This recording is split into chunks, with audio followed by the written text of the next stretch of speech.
this house because I think everybody deserves a second chance, and most importantly, because I note that we are all not made equal.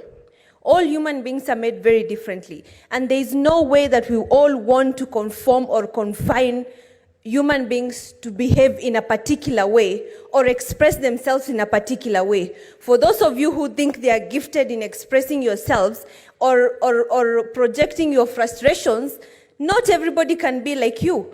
And as a mature human being and a leader, what we need to learn is how to tolerate each other. If you know that this particular person has this kind of character, then know how to tolerate that character and respect who they are. Because we all have different characters. We all have different personalities. And again, secondly, let's not forget that we are talking about sexual harassment here.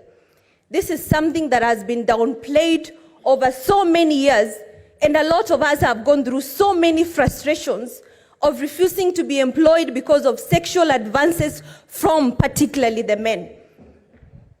Not only that, there are also young men in offices who I know have gone through a lot of sexual harassment from ladies, older ladies.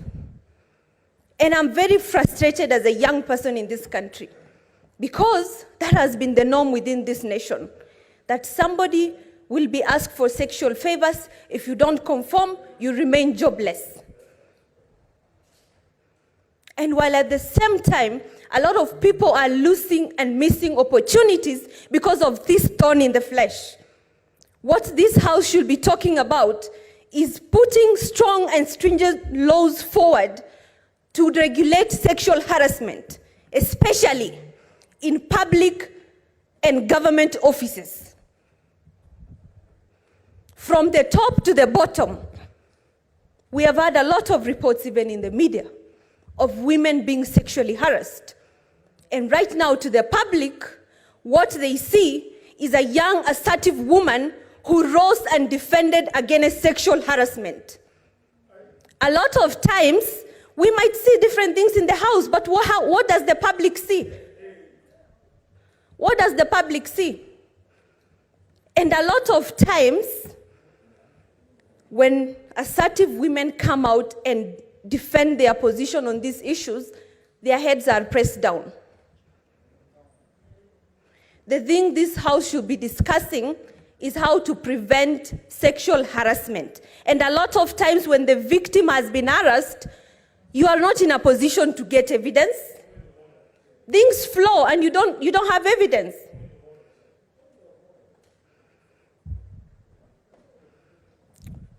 A minute, Senator Hezena, what is your point of order? And again, let us also not continue just raising point of orders. No, Mr. Speaker. I am not in the habit of raising frivolous points of order. Understanding Order 120, again to remind this House, that the report before us is a report of the Powers and Privileges Committee. In this particular case, nobody has accused Gloria of being an assertive woman. Nobody has accused her of lack of proper expression.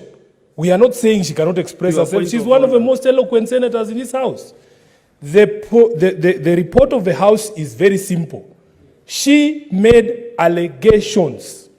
She needed to substantiate. She failed to substantiate.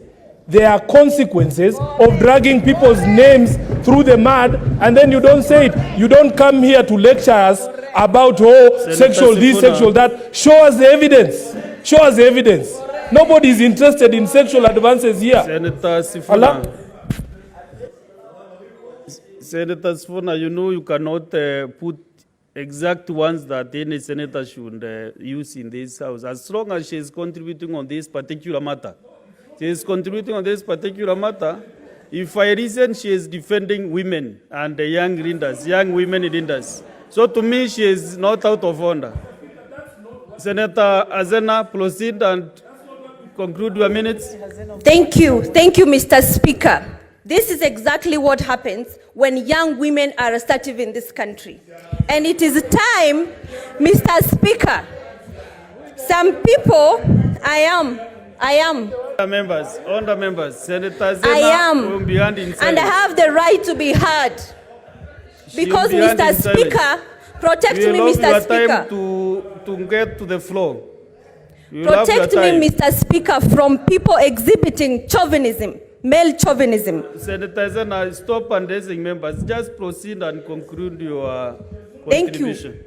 Thank you, Mr. Speaker. Sifuna, Mr. Speaker, Senator Sifuna does not utilize my eyes. I do not use your eyes to read the report, nor do you live with me. There is no way you will know if I read the report or not. So stick to your lane. Senator Hezena, stop addressing members directly. Address the chair kindly.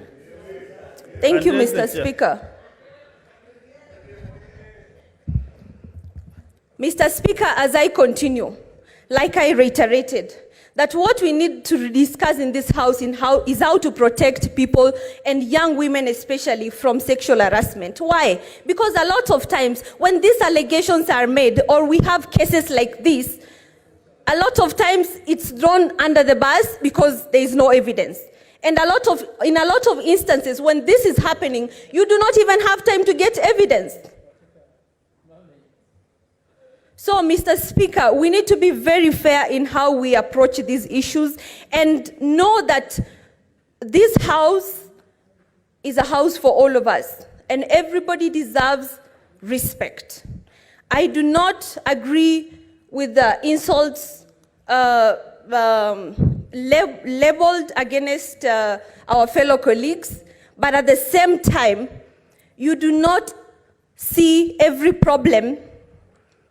When you have a hammer, you see every problem as a nail. We must not use hammers to correct or guns to deal with very small problems. Thank you, Mr. Speaker. Thank you, Senator.